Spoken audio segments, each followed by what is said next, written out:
தந்தை, மகன், தூய ஆவியாரின் பெயராலே ஆமென். முதல் வாசகம். இழிவான சாவுக்கு அவர்களை தீர்ப்பிடுவோம். சாலமோனின் ஞான நூலிலிருந்து வாசகம். அதிகாரம் 2, இறை வார்த்தை 1 மற்றும் 12 முதல் 22 வரை. இறை பற்றில்லாதவர்கள் தவறாக கணித்து உள்ளத்தில் பின்வருமாறு சொல்லிக் கொண்டார்கள்: நீதிமான்களை தாக்க பதுங்கியிருப்போம், ஏனெனில் அவர்கள் நமக்கு தொல்லையாய் இருக்கிறார்கள். நம் செயல்களை எதிர்க்கிறார்கள், திருச்சட்டத்திற்கு எதிரான பாவங்களுக்காக நம்மை கண்டிக்கிறார்கள், நற்பயிற்சியை மீறிய குற்றங்களை நம்மீது சுமத்துகிறார்கள். கடவுளை பற்றிய அறிவு தங்களுக்கு உண்டு என அவர்கள் பறைசாற்றுகிறார்கள், ஆண்டவரின் பிள்ளைகள் என தங்களை அழைத்துக் கொள்கிறார்கள். அவர்களது நடத்தையே நம் எண்ணங்களை கண்டிக்கிறது, அவர்களை பார்ப்பதே நமக்கு துயரமாய் உள்ளது. அவர்களது வாழ்க்கை மற்றவர் வாழ்க்கையினின்று வேறுபட்டது, அவர்களுடைய வழிமுறைகள் மாறுபட்டவை. இழிந்தோர் என நம்மை அவர்கள் எண்ணுகிறார்கள், தூய்மையற்ற பொருளினின்று ஒதுங்கிச் செல்வது போல நம்முடைய வழிகளினின்று விலகிச் செல்கிறார்கள். நீதிமான்களின் முடிவு மகிழ்ச்சிக்குரியது என கருதுகிறார்கள், கடவுள் தம் தந்தை என பெருமை பாராட்டுகிறார்கள். அவர்களுடைய சொற்கள் உண்மையா என கண்டறிவோம், முடிவில் அவர்களுக்கு என்ன நிகழும் என ஆய்ந்தறிவோம். நீதிமான்கள் கடவுளின் மக்கள் என்றால் அவர் அவர்களுக்கு உதவி செய்வார், பகைவரிடமிருந்து அவர்களை விடுவிப்பார். அவர்களது கனிவினை கண்டுகொள்ளவும், பொறுமையை ஆய்ந்தறியவும், வசைமொழி கூறியும் துன்புறுத்தியும் அவர்களை சோதித்தறிவோம். இழிவான சாவுக்கு அவர்களை தீர்ப்பிடுவோம், ஏனெனில் தங்கள் வாய்மொழிப்படி அவர்கள் பாதுகாப்பு பெறுவார்கள். இறை பற்று இல்லாதவர்கள் இவ்வாறு எண்ணி நெறி தவறிச் சென்றார்கள்.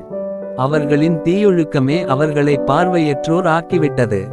அவர்கள் கடவுளின் மறைவான திட்டங்களை அறியவில்லை, தூய வாழ்வுக்கு கைம்மாறு உண்டு என்று நம்பவில்லை, மாசற்றவர்களுக்கு பரிசு கிடைக்கும் என்று உய்த்துணரவில்லை. இது ஆண்டவரின் அருள்வாக்கு. பதிலுரை பாடல். பல்லவி. உடைந்த உள்ளத்தார்க்கு அருகில் ஆண்டவர் இருக்கின்றார். ஆண்டவரின் முகமோ தீமை செய்வோர்க்கு எதிராக இருக்கின்றது, அவர் அவர்களின் நினைவை உலகில் அற்றுப்போகச் செய்வார். நீதிமான்கள் மன்றாடும்போது ஆண்டவர் செவிசாய்க்கின்றார், அவர்களை அனைத்து இடுக்கண்ணினின்றும் விடுவிக்கின்றார். பல்லவி. உடைந்த உள்ளத்தார்க்கு அருகில் ஆண்டவர் இருக்கின்றார். உடைந்த உள்ளத்தார்க்கு அருகில் ஆண்டவர் இருக்கின்றார், நைந்த நெஞ்சத்தாரை அவர் காப்பாற்றுகின்றார். நேர்மையாளருக்கு நேரிடும் தீங்குகள் பல, அவை அனைத்தினின்றும் ஆண்டவர் அவர்களை விடுவிக்கின்றார். பல்லவி. உடைந்த உள்ளத்தார்க்கு அருகில் ஆண்டவர் இருக்கின்றார். அவர்களின் எலும்புகளை எல்லாம் அவர் பாதுகாக்கின்றார், அவற்றுள் ஒன்றும் முறிபடாது. ஆண்டவர் தம் ஊழியரின் உயிரை மீட்கின்றார், அவரிடம் அடைக்கலம் புகும் எவரும் தண்டனை அடையார். பல்லவி. உடைந்த உள்ளத்தார்க்கு அருகில் ஆண்டவர் இருக்கின்றார். நற்செய்திக்கு முன் வசனம்.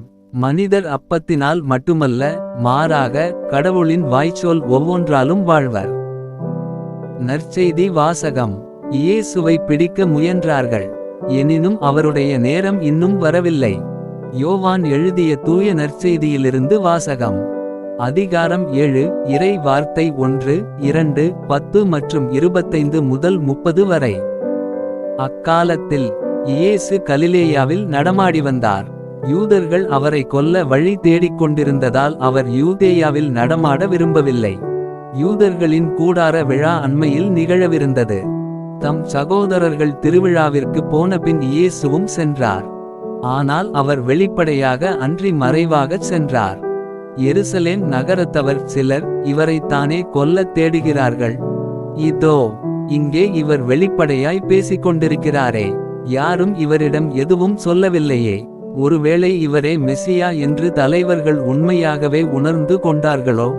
ஆனால் மெசியா எங்கிருந்து வருவார் என்பது யாருக்கும் தெரியாமல் அல்லவா இருக்கும். இவர் எங்கிருந்து வருகிறார் என்பது நமக்கு தெரியுமே என்று பேசிக்கொண்டனர். ஆகவே கோவிலில் கற்பித்து கெண்டிருந்தபோது இயேசு உரத்த குரலில், நான் யார்?